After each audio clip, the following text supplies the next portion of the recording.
Would we need to put them in a futures back? Because everybody will have downstream costs of roles. That's just a thought.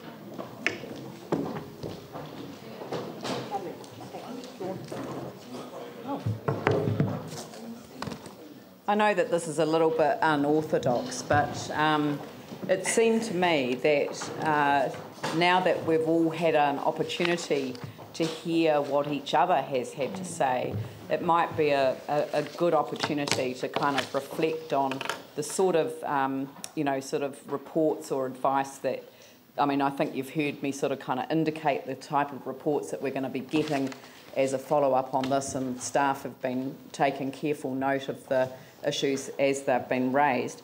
But, having listened to some of the others, is there anything that you would kind of like on reflection say, I wished I'd raised that? Sarah?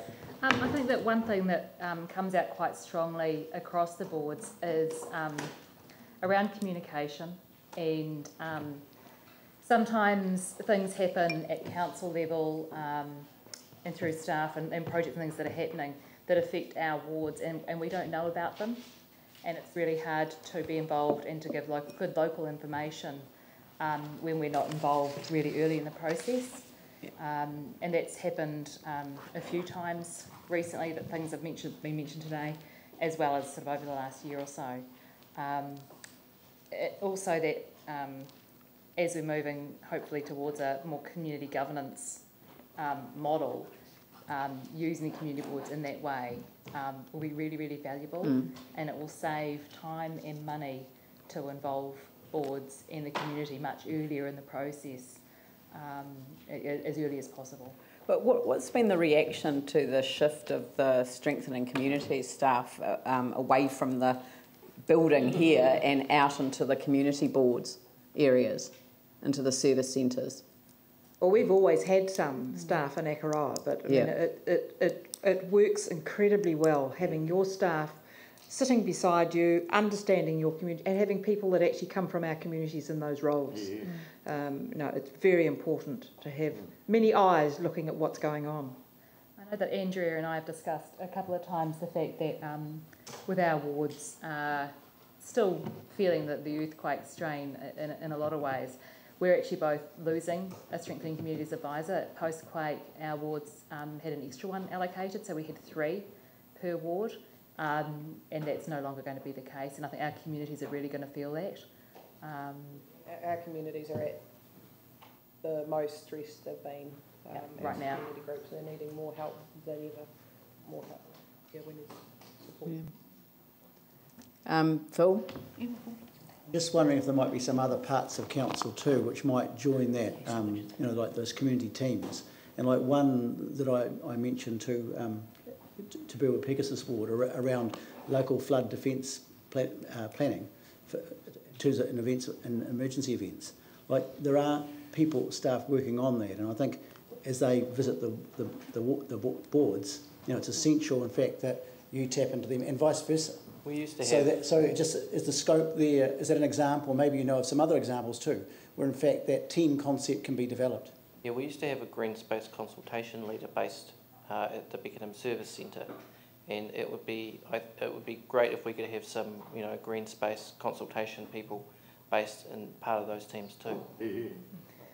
Okay, no, that's a good idea. Yeah. I think sometimes the rest of council doesn't use the rest of the council structure doesn't use the Strengthening Communities team very well, and we noticed that really recently. The board chairs meeting, the last meeting we mentioned the fact that something had happened about the wards, looking at ward profiles, those kind of things, that was developed from a section of council, and no one ever asked the Strengthening Communities to really put that stuff together. Yeah. And I think that sometimes that step gets missed, and I think that within that organisation structure that needs to be better utilised, and that will save time and money. I was really pleased to hear that civil defence is now part of that community governance structure. So it'd be great to have civil defence representatives. I don't have no idea how big that team is. But it'd be great to do civil defence planning at a ward level. Civil defence would have more volunteers on its database than any other part of the council. But they don't include us. But they don't include us. Yes, I know, but that's an issue around civil defence not being, you know, yeah. Anyway, but.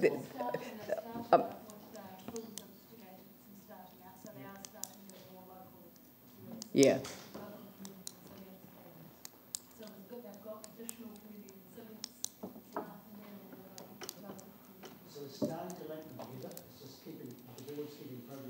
Yeah, but it was just really to sort of say, you know, some initial feedback, and we're hearing yes, but please some more. Yes. Okay, Mike. Back in the good old days, we used to have traffic engineers in our service centres, and we even had enforcement staff in our service centres as well. And that was when things worked really, really well, and you could get a lot of problems solved without going through reports through 5 different layers of the council. And I just hope that consideration can be given to any new structure to include that, so that's to devolve staff back to service centres to work with community boards at true grassroots level would be a real, help. As long as nobody quotes me to Hugh Pavlitich, I like the idea of having smaller community councils, yes. You know, community boards being like community councils, and then with the city having that overarching governance It would be role. wonderful to see. It would be wonderful to see. Sort of turning the clock back in the 1990s. Well, Mike and I were both on boards then, and certainly we had a bigger local staff, and then the decision was made to centralise everything, which I think was retrospective. And totally agree. Yanni, Glenn, Ali. Thank you. I think it's a really interesting question about how we localise service delivery. One of the things that none of you have really touched on has been the resources required to be involved in strategic and land use planning within your wards. And I just wondered whether, you know, we've talked about having strengthening community staff, we've talked about having technical staff. No one's mentioned the need or even raised an issue about how you feel about how you're involved in land use planning. And I just wondered if there was a comment from you on that. Well, we had place-based planning for Little River. And I mean, as a community board chair and our board, we have no trouble in getting staff to come to work for us, or come to work, not to work for us, to work alongside us.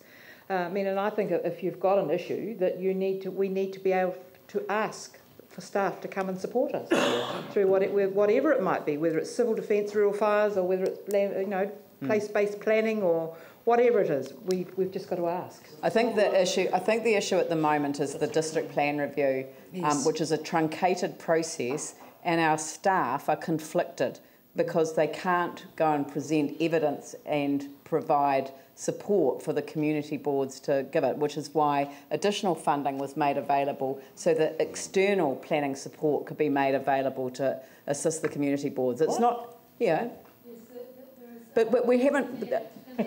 Great.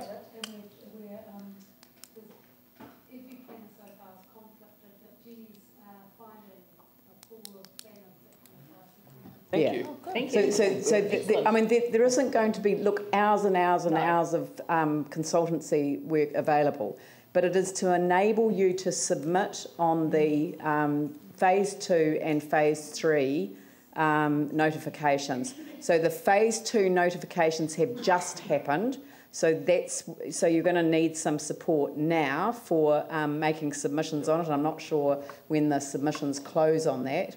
I haven't got that off the top of my head, but be alert to that. Eh? And the stage 3 ones were just sent off to the ministers, so they're still sort of a few weeks away before we publicly notify them. But we deliberately put aside some resource to support the community boards because we didn't have time to engage with our communities on the whole question of the second and third chapters of the district plan. I guess, sorry, if I just finish. On your question, Yanni, that has been a real issue with us anyway in Rickett and Wigram over the last 20 years. We've been asking for involvement in and sort of involvement at the earliest possible stages of any major developments in our area so that we can have input into it. And it still hasn't happened. I was at a meeting this morning where developers or person selling their property to a developer, the developer had a nice curved road through the subdivision, and it comes to this organisation and they say, no, we can't have that, we've got to have straight roads, which means that, you know, it's a racetrack through there now. But it's all that sort of thing that we would like to have some input in, not as consultants, but just to give a view on major developments that's happening in our area so that we can get a better result at the end of the day, rather than be proactive, Leanne, rather than reactive. Yeah, I mean, I think this is all very useful. I can't remember who I said that would. Oh, can I just finish? Just in terms of, like, we just went through the Levi skate park, and I was shocked to hear that our staff had spent $70,000 worth of time on a $180,000 project. So it seemed to me there's something really wrong with our system. You guys? Wait till we end up in court. Are you seeing? There'll be a lot more than that. You know, I guess, have you thought about how we might reduce our operational costs in terms of consultants and staffing to provide a more localised form of consultation? Just get the boards involved at the earliest possible stage. That's it. Yep. As early as possible. Yeah, Glenn, then Phil. This is great what we're doing right now. First time I've seen it in 4.5 years, and it's a model that was proposed, I think, by the Kapiti Council, where they have the community board chairs to the council. I don't think you get a vote, but I'm just wondering whether we did this occasionally, how feasible, practical you would find it, given your other commitments to come to council meetings. I think the more time that we spend talking to you guys, the better. Yeah. There's been so many things come out of today that I didn't know about. That would knit us a bit closer, I think. Yep, Phil? So, as board chairs, is it a bit like this? A lot of what you're talking about is, in fact, some unclear processes or not being included in these processes in the decision making, that it really is the big issue. And so, while there can be some strengthening of the strengthening communities concept, we're probably not going to be able to afford a whole lot more staff all at once. So, it's sort of like to ensure, in fact, at the suburban level, and for community boards, that in fact it is working better, but particularly by better information flows, and we'd probably have to work very hard at that. Yeah, and I don't think more staff is the solution. It's how we allocate, but that's not our job. But Carlene's been sitting here listening very carefully to it. Ali, did you have a... Yeah, just very, very quickly. One thing that's clear to me too, after having been to Fendalton Waimari and Burwood Pegasus service centres or the offices in the last couple of weeks, is the huge range in quality of resources and space. And because I love this idea of the getting back to the local, you know, the hubbing, if you like. Got to be fit for purpose, and so there is going to be a cost related to that as well. It's it's a given, but I wanted to mention it because it was very clear this last couple of weeks to me. Yeah, no, I think that's important. All right, Pam. Well, I didn't get my 5 cents worth on the sale of reserves and property, and I did whisper in Rath's ear about it. And that a lot of our boards areas will have, may have spare land that is not terribly valuable. Well, it is valuable, but it's not terribly valuable for uses what they've been designated. Like we've got prairie reserves. We might have sections that are that's somewhere in a bit of a different place. Maybe we could look at that and look at doing something with it. We've had a look, and we perhaps might have had about 3.8 million that we can actually identify just at this quick stage of land that we could not flick, but become a pool to take that too. Yeah. And it's hoped that it perhaps might come back to some of it will come back to the local area to do some of those things like the wharf work and that. The thing is that it can. So what we're asking the staff to do is to put together a report on it. It won't be in every instance that we'd want to, but we've already got on our budget $50 million worth of land sales. So if we don't get the $50 million on our budget, we've got a problem. So, you know, land sales are part of our whole looking at our asset base and looking at what needs to be divested, and looking at current purpose as against, at the original allocation. That's also got a thing. Paula's got a hand up first. But just to respond to that, they're talking about reserve stuff. Yes, I know. We haven't got reserves on our list, but all I was saying was that if we don't get the 50 million for the land, then obviously if reserves are looked at that are not required, we're not talking about Hagley Park, we're not talking about various other bits and pieces. So it's just to make it crystal clear that not all the land that we have in ownership is for sale. Paula. The problem is that we first read about it on the front page of the Upper Mail, and now there is a whole lot of concern in our community about what is happening. What? Sorry, about what? About these land sales that are happening. Because nobody... Paula's saying the first that we knew of it, same, was in the Akaroa Mail, local rag. So people are now really concerned that this land is going to be sold without any kind of connotation. Sorry, what land? The land at Diamond Harbour, the land under the shops in Diamond Harbour. We had a briefing, we had a big presentation from staff over all the land parcels that were going on. Well, we were involved in it. No, well, I haven't seen that either. It must have been while I was away. It's so unnecessary because there probably would be support for quite a lot of this if it had been pitched right, if it had been explained to people about which, how the public values will be protected if the land was sold.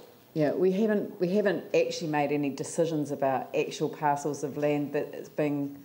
Well, at least somebody needs to get some information about the process through which it will go. Yeah. There'd be an opportunity to Well, you can't sell reserve land without going through a process. council own freehold. Right. There was a whole list that staff put together, it was about 6 months ago, and we were given very Just, Why were the community boards involved in that, and so we could flag the ones that we knew would be important? well, just as an example, there's a fee simple park in Sydenham. There's a whole bunch of controversy over at the moment. If once there's a policy change, it could just go without any consultation. What do you mean?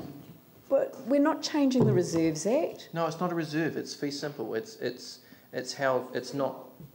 Yeah, it's freehold. It's not a reserve. It's a park, but it's not a reserve.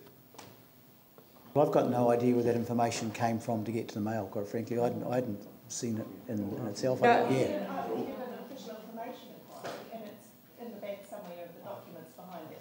So when was the briefing, Yanni, that you said you went to? Was it cheap? And it was full, it was very detailed, and it was explicit in detail. In what forum? In the upstairs, LTK. Activity management. And staff had lots of information, we had a big discussion. Yeah, but there were. I think this is a learning process. There's a whole process that goes on Yeah. for surplus land. We just don't go out and sell it. No. That didn't happen, so we were doing these just behind the scenes formal direction, high level. Yeah, we've all, look, can we just all agree that the activity management plan process was an abject failure? And we're going to come up with something that's a lot better than that next time, if any of us are still here. So, right, so, look, thank you very much. I think that's been incredibly helpful. I think that we've raised a number of issues that people will be able to chew over. We'll get some detailed reports on some of the specifics that community built boards have focused on, and all of you are representative of your communities, and I think that your community should be very proud of the amount of effort that has gone into presenting to us today, not just the presentation but the detailed work that's gone on in advance. So on behalf of your residents of your wards, thank you very, very much. And on that basis... I just say on behalf of us as of all board chairs, I don't care. I've been here all day. I'm saying, on behalf of us and board chairs, look, could we thank you for the incredible support that we actually received from the Christchurch City Council, the staff, your elected members. We appreciate all the on-ground sessions that we're getting. We're getting a lot more feedback. Things are different. And a huge accolade to our local staff.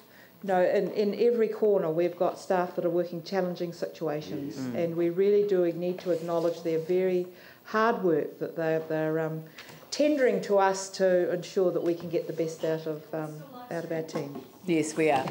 So, no, thank you for saying that, and thank you all. And on that note, I will declare the meeting closed. Thank you. Thank you very much. Oh, adjourned. I'll declare the meeting adjourned. Right.